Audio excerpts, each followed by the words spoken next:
Good morning everyone, I am Irshad sir. Physics solution इस channel के अंदर आपका स्वागत करता हूँ। बच्चों, आज हम बहुत ही जल्दी आ चुके हैं। अभी सवेरे के 7 बज रहे हैं और मैं आपको बता दूं, क्लास 10 का हमने फर्स्ट चैप्टर स्टार्ट किया था ग्रेविटेशन, जिसका आज लेक्चर नंबर 8 हम स्टार्ट कर रहे हैं। ठीक है, तो टॉपिक का नाम है फ्री फॉल, जिसको हम 11-12 में जाने के बाद मोशन अंडर ग्रेविटी भी कह सकते हैं। तो फ्री फॉल क्या होता है, आपको टेक्स्ट बुक में पहले तो एक एक्टिविटी दी है कि एक स्टोन को आपको होल्ड करना है आपके हैंड में और फिर बताना है उसके ऊपर कौन से फोर्स लग रहे हैं। उसके बाद आपको क्या कहा है, स्टोन को आपको हैंड में से रिलीज करना है। अब रिलीज करने के बाद क्या होगा ये आपको पूछ रहे हैं, तो ज्यादा कुछ टेंशन लेने की जरूरत नहीं है। पहले केस में क्या हुआ, जैसा स्टोन है सपोज मेरे पास, ये जब मैंने इसको हैंड में होल्ड किया तो इसके ऊपर मैं एक फोर्स लगा रहा हूं, मैं खुद एक फोर्स लगा रहा हूं। और दूसरी बात, इसके ऊपर नीचे से ग्रेविटेशनल फोर्स लग रहा है। अब जितना ग्रेविटेशनल फोर्स उसके ऊपर लग रहा है उतना ही फोर्स आप उसके ऊपर लगा रहे हैं, मतलब वहां पर इक्वल एंड अपोजिट फोर्स लग रहा है।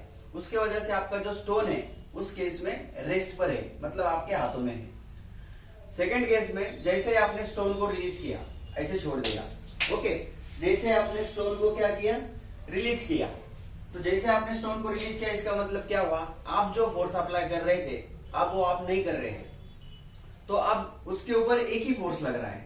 कौन सा फोर्स लग रहा है, ग्रेविटेशनल फोर्स। पहले केस में क्या हुआ, स्टोन के ऊपर आप एक फोर्स लगा रहे थे, नीचे से ग्रेविटी एक फोर्स लगा रहे थे, तो दो फोर्सेस के ऊपर लग रहा था, मतलब ये हो गया बैलेंस फोर्स। कौन सा फोर्स हुआ, बैलेंस फोर्स। तो बैलेंस फोर्स के केस में आपको पता होना चाहिए ऑब्जेक्ट कैसा रहता है, रेस्ट में होता है या फिर यूनिफॉर्म मोशन में होता है। जैसे आप ये आपने होल्ड किया था वो वाला केस है, आप भी इसको फोर्स अप्लाई कर रहे हैं, अर्थ भी उसके ऊपर फोर्स अप्लाई कर रहे हैं। अर्थ जब किसी ऑब्जेक्ट के ऊपर फोर्स अप्लाई करता है उसको हम ग्रेविटेशनल फोर्स बोलते हैं। अब सेकेंड केस में आपने ऑब्जेक्ट को रिलीज किया, जब रिलीज किया अब स्टोन के ऊपर एक ही फोर्स लग रहा है। कौन सा फोर्स, ग्रेविटेशनल फोर्स, जिसको हम वेट भी कहते हैं, जिसका फॉर्मूला होता है mg। तो ये एक्टिविटी आपको पूछी है, क्या हो रहा है क्या नहीं हो रहा है, इतना तो आपको समझ में आया है। अब फ्री फॉल क्या कंसेप्ट है, देखो, जिसको हम क्या कहते हैं, मोशन अंडर ग्रेविटी। मतलब फ्री फॉल मतलब क्या, एक मोशन है। कौन सा मोशन है, under gravity motion. Under gravity motion मतलब क्या, मतलब मान लो आपके पास एक स्टोन है और ये रेस्ट पर है, कैसा है ये, रेस्ट पे।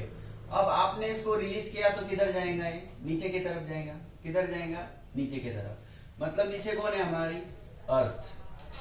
अब ये अर्थ जो है इस स्टोन के ऊपर क्या अप्लाई करने वाला है, ग्रेविटेशनल फोर्स। क्या अप्लाई करने वाला है, ग्रेविटेशनल फोर्स। और ड्यू टू ग्रेविटेशनल फोर्स ये स्टोन नीचे क्या करने वाला है, फॉल करने वाला है। मतलब ये स्टोन जो है नीचे क्या कर रहा है, मोशन कर रहा है। अब ये जो मोशन कर रहा है स्टोन, किसके वजह से कर रहा है, अर्थ उसके ऊपर जो फोर्स लगा रही है उसके वजह से। अर्थ उसके ऊपर कौन सा फोर्स लगा रहा है, ग्रेविटेशनल फोर्स। सो हम एक डेफिनेशन यहां पर बना सकते हैं, whenever object falling freely under the influence of gravity. मतलब जब स्टोन मोशन कर रहा है या फिर फॉल कर रहा है, किसके इन्फ्लुएंस की वजह से, अर्थ के इन्फ्लुएंस की वजह से, या फिर अर्थ के ग्रेविटेशनल फोर्स की वजह से ऑब्जेक्ट जब मोशन करता है वर्टिकली डाउनवर्ड्स, नीचे आता है, उसको हम बोलते हैं फ्री फॉल या फिर मोशन अंडर ग्रेविटी। तो इतना ही कंसेप्ट है, ज्यादा कुछ दिया नहीं है और ज्यादा कुछ उसमें डिफिकल्ट भी नहीं है और आपको सोचना भी नहीं है। इतना ही सोचना है, कोई भी ऑब्जेक्ट मान लो, जैसे कि मान लो कोई एप्पल का ट्री है और एप्पल नीचे गिर गया, तो पहले एप्पल नीचे गिरा था क्या, नहीं, पहले एप्पल रुका हुआ था वहां पे। ठीक है, जैसे ही वहां पे एप्पल नीचे गिरा तो वहां पे एप्पल नीचे जा रहा है, तो वो जो कंसेप्ट है उसको हम बोलेंगे फ्री फॉल, क्योंकि एप्पल के ऊपर क्या लग रहा है, ग्रेविटेशनल फोर्स, और उसकी वजह से वो क्या कर रहा है, फ्री फॉल कर रहा है या फिर मोशन अंडर ग्रेविटी कर रहा है। आप 10th के बच्चे हैं तो आप फ्री फॉल ही ध्यान में रखो। फ्री फॉल मतलब क्या, कोई भी ऑब्जेक्ट नीचे आता है किसके वजह से, ग्रेविटेशनल फोर्स के वजह से, उसको हम बोलते हैं फ्री फॉल या फिर फॉलिंग फ्रीली। बुक्स में जो डेफिनेशन दी है आप उसे लर्न करो। बाकी जो जरूरी चीज है उसमें क्या है, देखो, जब हमने ऑब्जेक्ट यहां से छोड़ा, शुरुआत में वो रेस्ट पर था तो उसका इनिशियल वेलोसिटी कितना था, 0 मीटर पर सेकेंड। जैसे ही वो नीचे आया तो उसकी वेलोसिटी क्या हो गई, चेंज हो गई। अब उसकी फाइनल वेलोसिटी क्या है, v है। तो आपको कुछ बेसिक चीजें यहाँ पे समझनी होती है जैसा कि u मतलब क्या है, इनिशियल वेलोसिटी, v मतलब क्या है, फाइनल वेलोसिटी। अब मुझे बताओ, वेलोसिटी इनिशियल से फाइनल जब हुई तो उसको कुछ ना कुछ टाइम लगा होगा वेलोसिटी चेंज होने के लिए। जब वेलोसिटी u है और बाद में v हो गए तो कुछ ना कुछ टाइम लगा होगा वेलोसिटी चेंज होने के लिए, उसको हम बोलेंगे t। अब ऑब्जेक्ट ने कुछ ना कुछ डिस्टेंस कवर किया होगा, उसको हम बोलेंगे s, distance cover by object, distance covered by object. अब बाकी एक्सेलरेशन भी है, बट इसकी तरफ ध्यान देना है। दो चीजें आपको बताऊंगा। पहली वाली है वर्टिकली डाउनवर्ड का केस। वर्टिकली डाउनवर्ड का केस क्या होता है, न्यूटन के 3 इक्वेशन आपको आने चाहिए। न्यूटन का फर्स्ट इक्वेशन होता है v equal to u plus a t. तो आप यही चीज ध्यान में रखो, डाउनवर्ड के केस में हमारा a is equal to plus g होता है।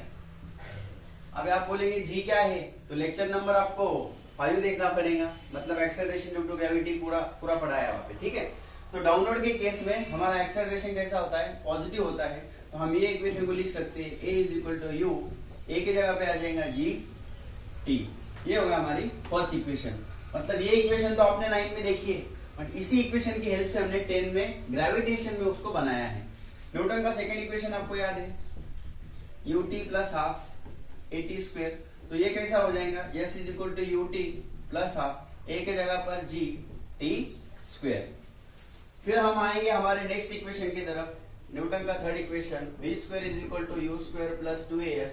तो ये इक्वेशन को आप लिख सकते हैं यू स्क्वायर प्लस 2gs। तो आपकी किताब में यही दिया है, कुछ डिफिकल्ट सोचने की जरूरत नहीं है आपको।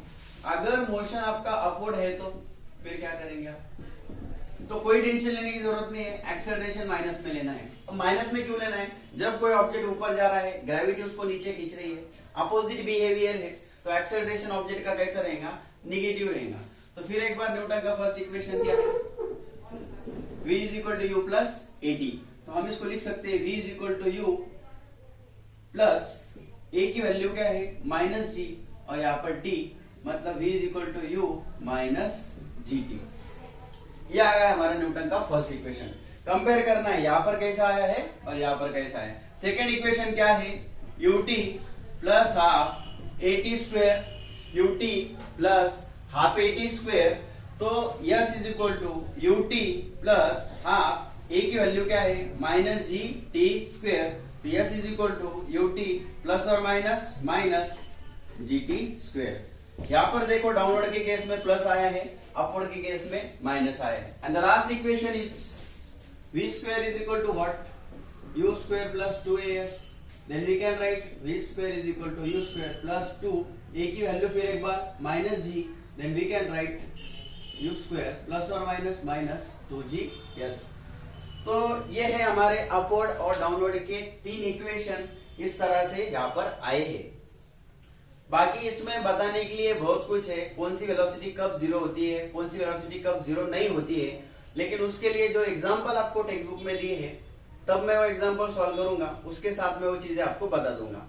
फिलहाल के लिए आज के लेक्चर नंबर 8 में हमने क्या पढ़ा, फ्री फॉल पढ़ा। तो फ्री फॉल आपको ज्यादा सोचने की जरूरत नहीं है। जब भी कोई ऑब्जेक्ट वर्टिकली डाउनवर्ड मोशन कर रहा है, और कौन से फोर्स की वजह से कर रहा है, ग्रेविटेशनल फोर्स की वजह से या फिर ग्रेविटी के इन्फ्लुएंस की वजह से, जब ऑब्जेक्ट वर्टिकली डाउनवर्ड मोशन कर रहा है, नीचे फॉल कर रहा है, उसको हम क्या बोलते हैं, फ्री फॉल, या फिर फॉलिंग फ्रीली, या फिर मोशन अंडर ग्रेविटी। और बाकी तो फिर बेसिक सी चीजें आपको जो जरूरी है वो मैंने आपको दी है। इससे भी आपको काम चलेगा नहीं, इसके साथ आपको जो टेक्स्ट बुक में थियरी दी है एक बार वो पढ़ना जरूरी है। तो इस तरह से आज हमारा लेक्चर नंबर 8 फिनिश होता है। मैं आपको बता दूं, अगर आप अपने चैनल के ऊपर नए हैं तो आप अपने चैनल को सब्सक्राइब कीजिएगा, क्योंकि आपको सारे लेक्चर्स पहले पास से देखने को मिलने वाले हैं और आपको लेक्चर्स प्रॉपर करने हैं। और अगर आपके दोस्त लोग हैं तो उनको भी आप ये चीजें बताइए। तब तक के लिए have a nice day, thank you.